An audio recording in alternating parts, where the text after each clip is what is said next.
Turasuje mwese mukomeje gukurikira televiziyo Rwanda kandi nanone tubahaye ikaze by'umwihariko ku kiganiro Menya Wirinde. Ikiganiro Menya Wirinde ni ikiganiro cy'ubuzima.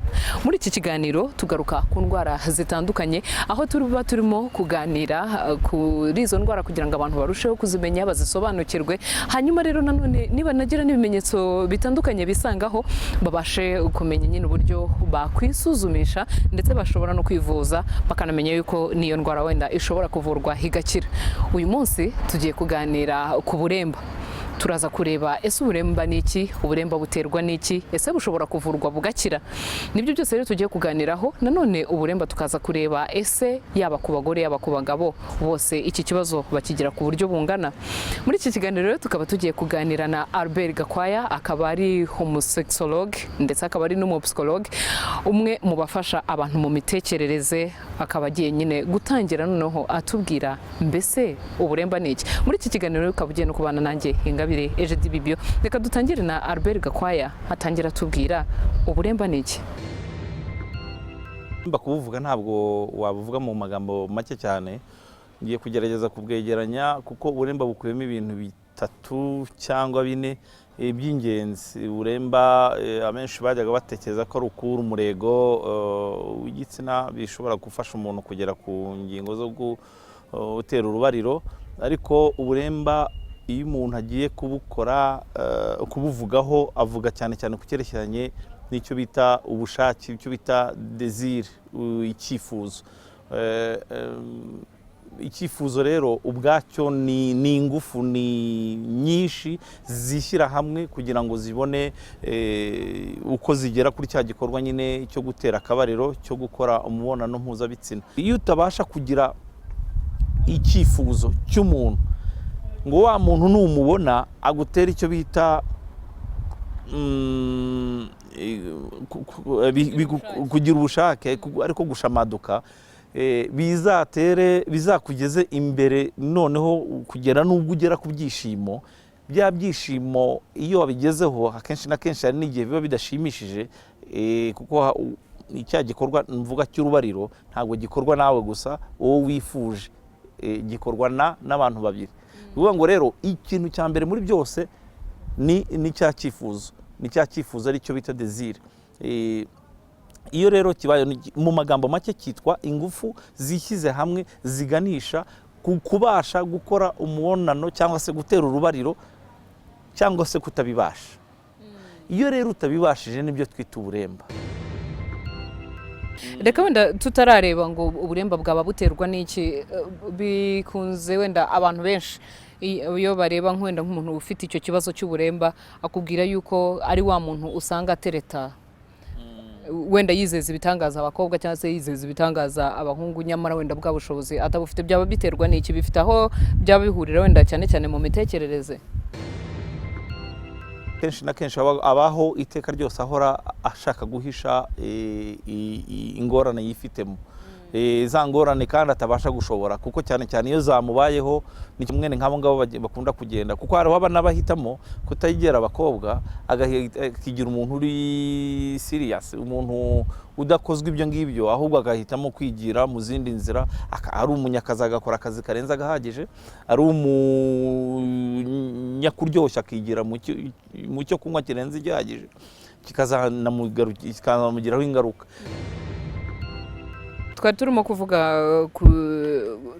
kuba wenda kuri uyu muntu yishyiriraho mécanisme de défense cyangwa se mu rwego rwo kutiyakira agashaka no kugira ngo societe itabimenya, ari naho handi nyine dusanga niba ari umugabo atereta inkumi cyane. Mwarimu navuze nanone ku kuba ashobora wenda kuba bize niba ari mu kazi cyangwa mu bindi wenda bimushimisha.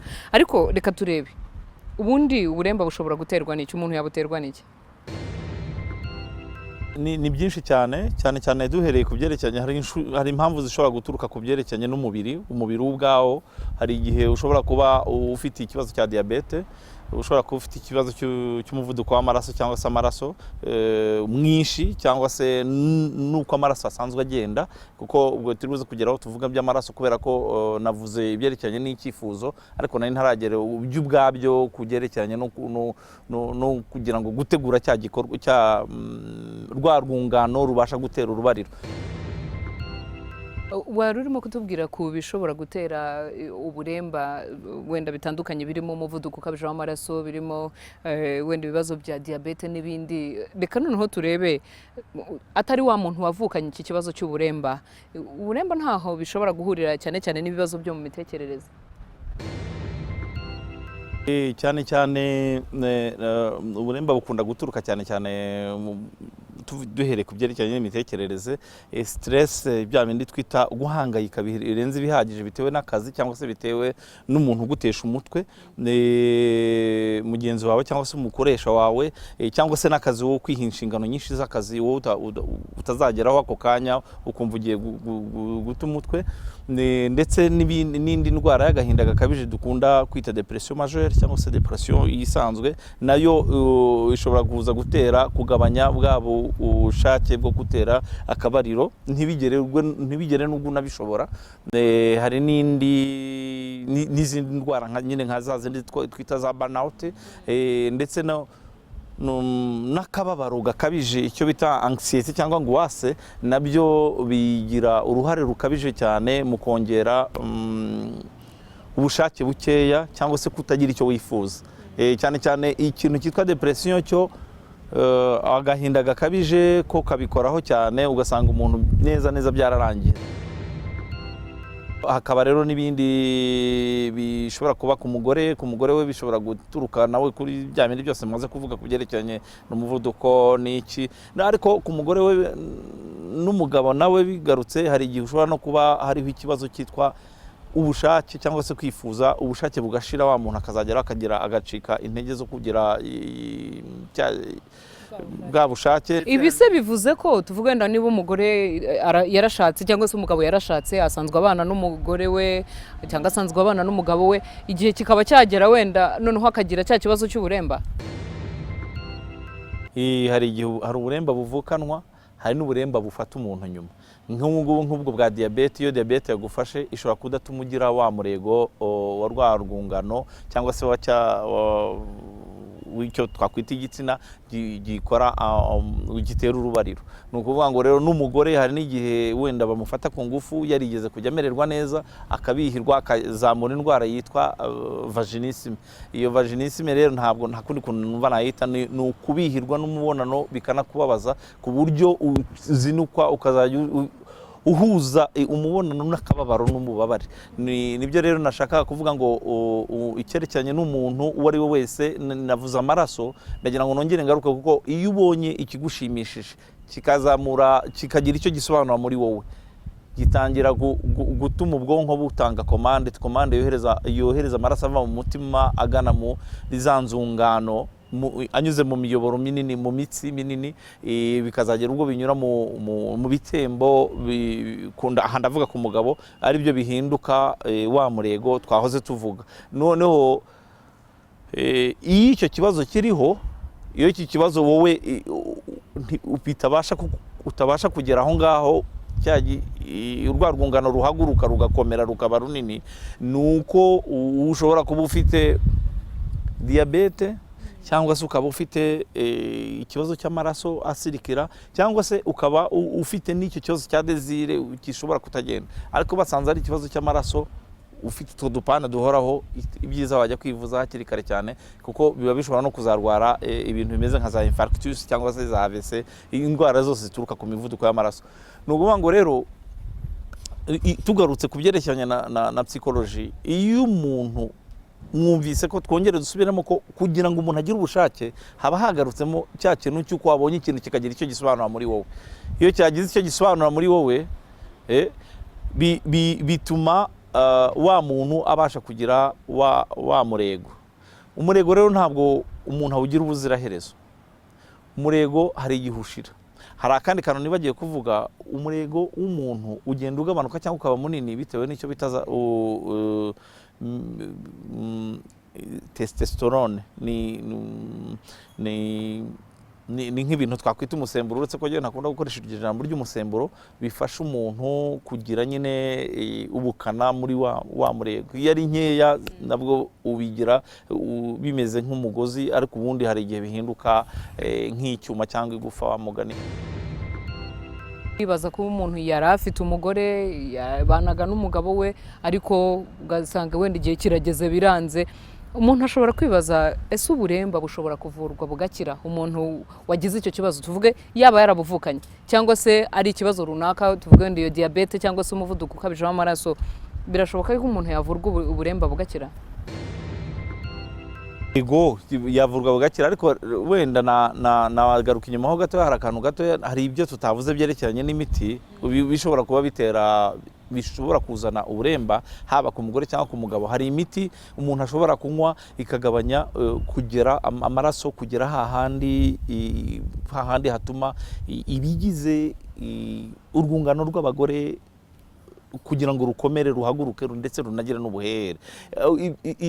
Hari n'ibindi byitwa ku mugabo byitwa ubwoba, ibishingiye ku bwoba. Abagabo benshi bakunda kugira ubwoba bw'icyo bita kutabasha kunezeza mugenzi wabo, kutabasha kugera ku gikorwa nyacyo, kudatinda. Umuntu yabyitiranya wenda no kuba yifitiye icyizere, byose bigabanya icyizere. Hakaba n'ubundi bwoba bushingiye ku byerekeranye n'ibyo bita kwishinja. Ese uriya muntu ngewe kanaka utabasha, ninjya kubona n'uriya abantu bazavuga ngo iki? Urumva bikagabanya ingufu. Ese azantekereza gute? Ese azambona gute? Cyangwa uriya muntu nimusaba ibi bintu bizagenda gute? Bikagabanya kwa gutekereza no kwifuza kugira bya bindi, kuko utagira icyifuzo ntuza kugira excitation. Ubwabo kanabwo cyangwa ubushake ntibushobora kuza kugeza kuri satisfaction cyangwa se kuri resolution cya cyifuzo. Ni ukuvuga ngo rero ahangaha ngaruke kugera kuri icyo kintu cyo kugera kuri cya gikorwa nyacyo, ndetse ese cya gikorwa gikoze neza. Kutabasha kugikora neza nibyo bikunda kugaruka, bigahinduka ubwoba bwinshi cyane, kutabishobora. Noneho hakaba n'ibindi rero byitwa reputation, cyangwa se bantu bazambona gute, bazamvuga gute. Uriya muntu natse biriya bintu akananira cyangwa se nkagenda nkabikora nabi bigapfa, wazavuga ngo iki? Azabwira abantu gute? Dore isura yanjye yari iyi irahita ihinduka gutya. Noneho bikagenda bikaryamisha wa muntu. Nukuvuga ngo iyo havuyeho impamvu z'umubiri, iyo basanze udarwaye diabete, basanze udafite ikibazo cy'umuvuduko w'amaraso, udafite ikibazo cy'umuvuduko w'amaraso mwinshi, uburemba bushobora kuvurwa bugakira? Cyane cyane uhereye kuri bya bindi byo kwishinja cyangwa se kuri depression, nicyo kintu cya mbere umuntu abanza kuvura. Iyo havuwe ibyerekeranye n'umubiri, diabete yabanje kuvurwa, hypertension babashe kuyikoraho, bayigusanzemo, iyi miti wanywaga bakayikosora, icyo gihe uwo muntu bwa buremba bukaza bugakomeza, icyo gihe hajya kuvurwa icyerekeranye, hakoreshwa inzira ndende ya sexology, y'amatekinike ya sexologique ifasha umuntu kwiga bwa mbere na mbere, kwiga ku ikintu cya mbere no kubanza gukuraho agahinda gakabije. Ako gahinda gakabije impamvu yako yamara kuvaho, hagatangira gukorwa noneho ku buzima bwa buri muntu, kuko icyerekeranye n'imibereho n'ubuzima bw'imyororokere ni ibintu umuntu agenda yiga gahoro gahoro. Akenshi nubwo ntari icyo tutavuze cyerekeranye n'umuco, hari ibintu nk'umuco wacu kera babyitaga ibishitani, igihe hazaga nka Kiliziya Gatolika cyangwa se amadini yinjira mu Rwanda, yumvisha abantu ko ari ibishitani. Hakaba hari abantu babyita ibishitani, niyo bagiye kubikora bakumva barimo gukora ibishitani, bikagira uruhande runini cyane bibuza mu gutera rwa rubariro kugera ubwo unezeza mugenzi wawe cyangwa nawe akakunezeza, kuko mwumva mwagiye muri gahunda ihuriyemo na shitani. No kuvuga ngo rero icyo kintu cya mbere nacyo nukubanza kugikosora, kumvikanisha ko ari muhuriyemo na shitani, murimo gukora ibintu binyuranye n'imyemerere y'umuryango. Kandi nyuma ukuntu biba bitangaje, ugasanga ababitwigishije banadusaba ko tubisabira isakaramento. Urumva rero ni igikorwa dukwiriye kureba ukuntu dushakira isura nziza umuntu akagira uwo bakundana, bagira uwo bakundana n'ibyo bajya no kugikora bakagikora bateguye uko bigomba kugenda. Ni ukuvuga ngo igihe cyo ndimo gushaka kugarukaho ni ukumenyesha abantu ko kiriya gikorwa atari ikibishitani, wa muntu nacyo ukabasha icyo kintu ukabasha kukimeza wa muntu wazinutswe. Niba hari nk'ibimenyetso umuntu ashobora kwibonaho, tuvuge wenda usibye wenda kumva yuko utarimo gushaka umuntu mugenzi wawe, haba hari nk'ibimenyetso umuntu ashobora kwibonaho, waba wenda ukiri mutoya ari nk'ikibazo wavukanye cyangwa se na nyuma yaho ukaba wakwibonaho ibimenyetso ukavuga uti hari wenda hose naba mfite ikibazo cy'uburemba. Ikimenyetso cya mbere ni uko kugerekeranye n'umubiri, cyane cyane ikintu gikunda kubaho ni ukutabasha, nta na rimwe wigeze wumva ufite ubushake bwo gukora umubonano mpuzabitsina, nta na rimwe wumva wagira inshuti y'umuntu munyuranije igitsina, nta na rimwe mu gitondo kare cyane wumva wagize umurego bujya gucya, nta na rimwe wigeze wumva ibintu byawe byigeze bigira umurego na rimwe utarigeze ubyumva. Ubundi ku mugore ikintu gikunda kugaragara ni uko hari imitsi iri hafi y'igitsina, imitsi cyangwa imikaya iri hafi y'igitsina ihita ifunga, batangiye gutekereza kugira uko bakora ku cyerekeranye n'igitsina. Yagiye nko kwa ginekologe, aho ngaho atangira atekereze ko hari ikintu cyitwa imwe mu gapande kanini kitwa vaginisme kagaragaza uburemba bw'umugore.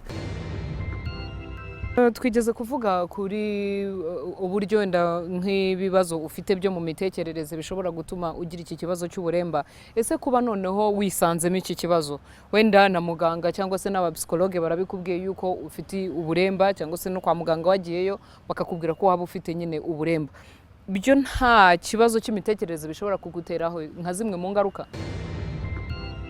Atangira kudevelopa icyo bita mechanisms zimutera ubwoba, zimutuma aho iteka ryose avuga ati ndabikora ku buryo ntazongera kugira ese byakongera. Iyo utangiye rero kwinjira muri wa mutwe, wasubiye mu mutwe mu bitekerezo, nibwo bitangira kugusubiza bica intege cya kindi rwa rwungano ruba rwatangiye gukora cya gikorwa. Umugore nawe rero iyo hari umuti, hari uko yafashwe mu bihe bye byabanje, bigatuma azinukwa bitaragera kuri ya ndwara twita vaginisme ifunga burundu, ukazinukwa, icyo gihe umugore we nawe atangira kugira ubwoba. Reka noneho turebe zimwe mu ngaruka zishobora kugirwa n'umuntu wagize iki kibazo. Hari yego izo ngaruka wenda zijyanye no mu mitekerereze, ariko nk'ibibazo bishobora kumutera kuba we ubwe afite ubwo burwayi bwo kuba ari ikiremba cyangwa se afite uburemba. Uburemba ni ikintu gikomeye cyane, kuko ku mugabo uba warangiye, uri umugabo utabasha gutera urubariro, ni ukuvuga ngo nta kiba kikwemeza ko ukiri umugabo, uba watangiye guhinduka undi muntu. Abo mubana, umuntu utabyemera ngo ajye kwivuza, abo babana ababanira nabi, ababanira bibi, kuko ahora kuri defense. Ni ukuvuga ngo sinzi niba muzi Koreya ya ruguru ukuntu imeze, ahora ashinze bya bibunda, nawe yiteguye kurasa umuvugishije, noneho agahora ahangayitse, ndetse bigatuma akenera rimwe na rimwe kujya gufasha ikintu kimufasha gusinzira. Ikindi gikurikiraho, urubariro haba kuri mugenzi wawe murukorana, nawe ubwawe ikiba kigamijwe ni ukubikora neza mukanezezanya, hakazavamo wenda n'abana n'iki, ariko ikiba gikurikiye icya mbere ni ukwinezeza, ukanezezanya mukavaho. Ntabwo ari ukunezeza umutwe gusa, kuko habaho icyerekeranye n'ibyishimo byo mu mutwe. Ubu ngubu ntabwo ibyo twabivuga nonaha mu buremba, kuko byo hari izindi ndwara nyinshi cyane zituruka zo kutabasha gukora umubonano mpuzabitsina, gutera urubariro neza, ariko ubwabyo iyo wabashije kukigeraho uranezerwa. iyo bitabaho rero utangira guhinduka umuntu ubera abandi ikibazo, ndetse nawe ubwawe ukibera ikibazo, kuko kwa kwiyahuza icyo kunywa, kwa guhora uhunga abantu, kwa kwiyahuza akazi, nabyo ntabwo biba bikoroheye. Kandi iyo kwiyahuza biguzamurira na ya stress ubana n'abandi bantu, ubabwira nabi. Utangiye kuvuga ikintu cyerekeranye na birya cyangwa uganishije hariya, uvuze umugore cyangwa uvuze umugabo, ugasanga wa muntu aragurutse, ndetse ugatangira no kwiyahuza n'isenge. Harimo n'abiyahuza n'amasengesho, aho yagiye kwivuza akiyahuza isengesho kandi akaryiyahuza nabi. Reka noneho wenda turebe, hari indwara zitandukanye usanga ziba tugenda tuvugaho, ugasanga ziba uruhererekane mu muryango bitewe ariko n'ikiba cyarateye izo ndwara.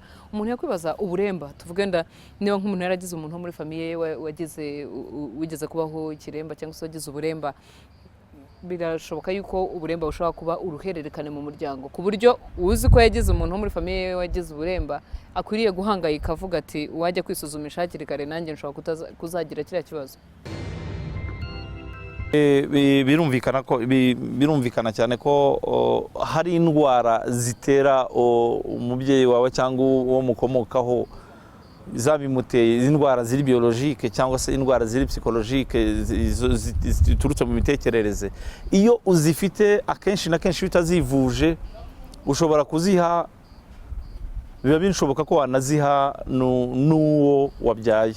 Cyane cyane nk'izi ngizi nka diabete, murazi ko iyo iri mu muryango akenshi ikunda kugera no mu bandi bazabakomokaho. Tuvuge na hypertension, akenshi niba muyifite ishobora kuzamo.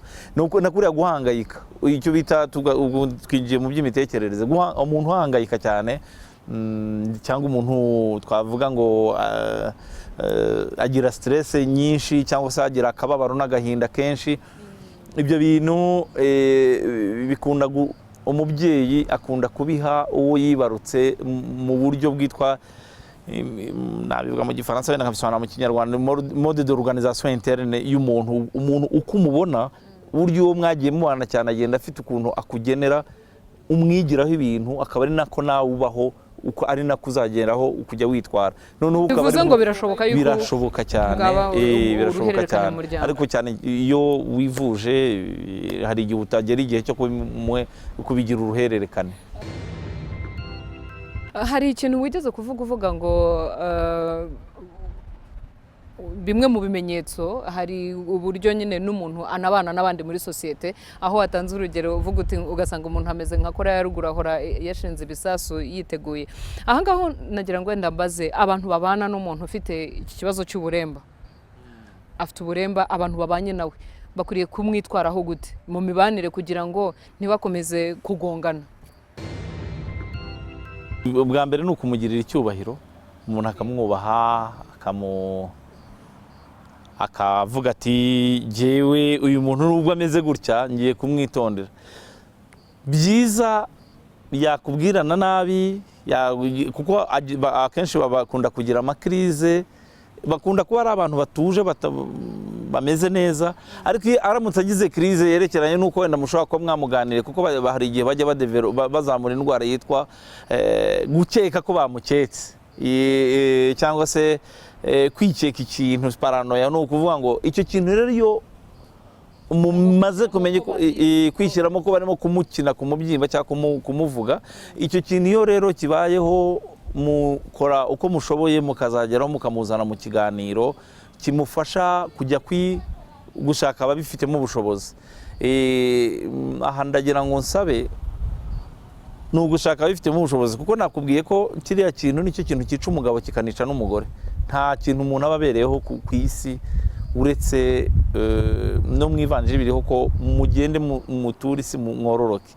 Nta kintu kenshi na kenshi usanga gitera umujyo cyangwa se ubushake bw'ibindi bintu byose ukora iyo udakeneye iyo kari akantu ko gukenera gutera urubariro cyangwa se gukenera kwibaruka no kugira ibyishimo by'umurengera biterwa n'urubariro. Ibyo bintu iyo bitariho, umuntu abenshi abantu ntabwo babona impamvu yo kubaho. Vuzeho ariko nagira ngo uvuge mu ijambo rimwe gusa. Uburemba burakira, bushobora kuvurwa bugakira. Uburemba burakira kereka iyo hari urugane yapfuye, ariko uburemba burakira. Twabyumvise rero nyine ibya Albert Gakwaya, akaba ari umusexologue ufasha abantu mu mitekerereze cyane cyane, ariko nyine anafasha n'abana bafite ibibazo bimeze kimwe n'ibi byo turimo kuganiraho kuri uyu mwanya. Kubw'amahirwe nuko twumvise yuko uburemba bushobora kuvurwa bugakira. Gukomeza n'ikiganiro cyacu twagira ngo mutubwire, tugereranije wenda hari nk'indwara usanga wenda zibasira abagore cyane ugereranije n'abagabo, hakaba n'izo usanga zibasira abagabo cyane ugereranije n'abagore. Ku buremba aho bimeze bite? Yakiboneka kuri bombi, ariko abo gikabiriza cyane n'abagabo, ariko ku bagore nabo kirabafata kubera ko umugore wumva atabasha kunezeza mugenzi we, kuko utanejeje umugore nibutse cyane ko ubwonko bw'umugore buruta ubw'umugabo. Rero no kuvuga ngo atakunejeje abatangiye nawe kudevelopamo ibibazo byo kumva ko ari umuntu utagize icyo amaze muri rwa rugo rwe. Ni ukuvuga ngo no muri sosiyete hagati y'abandi bagore agatangira kwishyira ku rwego rwa kabiri ukurikije umugore uri ku rwego rwo hejuru. Wenda tugana ku musozo w'ikiganiro cyacu, noneho mutanga inama, musanzwe wenda mumenyereye no gufasha abantu bafite ibibazo barabagana, nanone munakurikirana cyane cyane ku bintu byerekeranye n'imitekerereze ya muntu, ibibazo umuntu ashobora kugira cyane cyane mu mitekerereze n'ibindi, ndetse n'uburyo abantu bakwiriye kubana n'abandi. Muhereye kuri ibyo byose, ni izihe nama mwumva mwatanga cyane cyane wenda ku muntu ufite ikibazo cy'uburemba noneho n'ababana nawe muri sosiyete? Cyambere kibanze namugeraho inama, nta kugira isoni. Niba ujya uri umudamu ukajya kwa ginekologe bakakuvura bakagira gute, sinibaza impamvu udashobora gutinyuka kujya kubwira ginekologe wawe ko utajya wumva ugira bwa bushake bwo gukora mu mutwe. Noneho abagabo byo bikaba agahebuzo, we ntashobora kubikuganiriza, buri wese aba yumva niyo yaba ari agaputsi yaba yumva ari intare kuri iyo ngingo. Nibwira rero ko buri wese akwiriye kumva ko ushobora kuba agaputsi none ukareba umuntu wagufasha akatuma uhinduka intare muri cya gikorwa ukenere kuzahindukamo intare. Ikindi nashaka kuvuga nuko abo bikunda kunanira, aho kugira ngo ati igihe rwose ajya kunywa inzoga cyangwa se kugira ngo anywa bya bindi bita za mugongo zimufashe kubasha kunezeza mugenzi we, ibyiza yahitamo kujya kwa muganga. Muganga yamara kurangiza kubona ibi byerekeranye n'umubiri agasanga nta kirimo cyangwa se arimo ikirimo akakivura, yasanga nta kirimo bakakohereza kwa psychothérapeute cyangwa se kwa sexologue. Umusexologue niwe wenyine ufite uburenganzira bwo kugufasha gukuraho icyo kibazo kubera ubushobozi aba afite.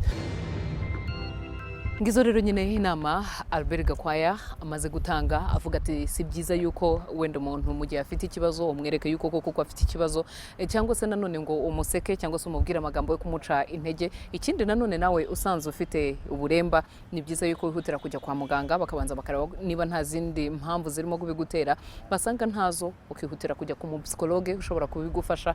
Byaba amahire kurushaho ukaba wabona umusexologue niwe ushobora kugufasha. Reka tubashimire mwese rero twakomeje kuganira muri iki kiganiro, abo twakomeje kubana, ndetse nanashimira cyane Thierry ndetse na Aristide badufashije kuri kamera. Hanyuma namwe mwakomeje rero kubana natwe muri iki kiganiro, dukomeze kwifuriza kurushaho kunogerwa na gahunda zose televiziyo Rwanda yabateguriye. Ikiganiro ni Menya Wirinde, naho ubutaha.